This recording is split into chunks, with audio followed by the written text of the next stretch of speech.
Now, more on the latest building collapse in New York. You might have heard a few moments ago I was talking about the Salomon Brothers building collapsing. And indeed it has. Apparently that's only a few hundred yards away from where the World Trade Center towers were. And it seems that this was not a result of a new attack. It was because the building had been weakened during this morning's attacks. We'll probably find out more now about that from our correspondent, Jane Stanley. Jane, what more can you tell us about the Salomon Brothers building and its collapse?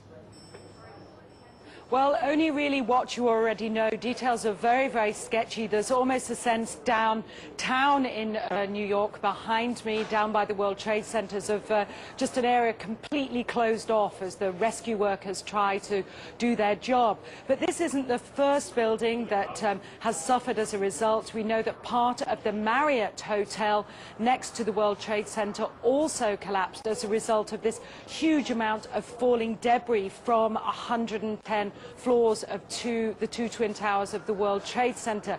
As you can see behind me,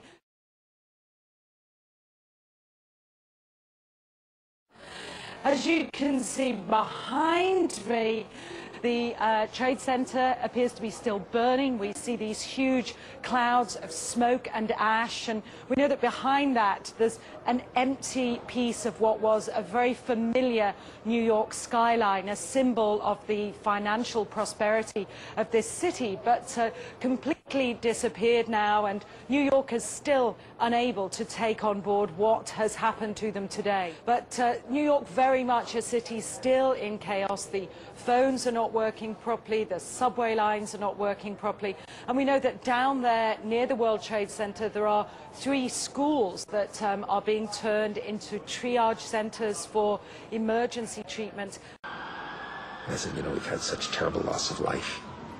Maybe the smartest thing to do is pull it.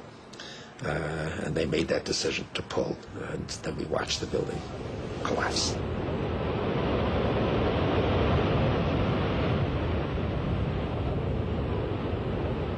We're completely flabbergasted by it and just couldn't comprehend it. I mean, it almost sounded too far-fetched.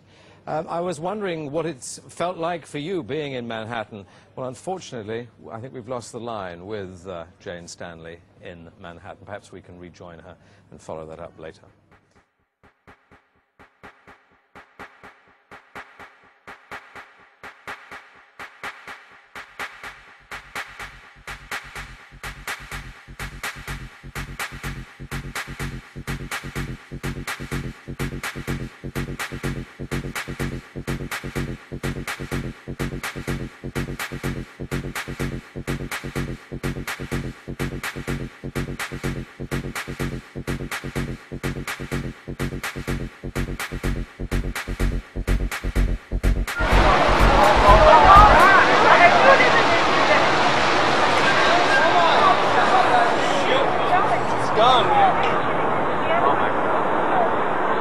Oh my God.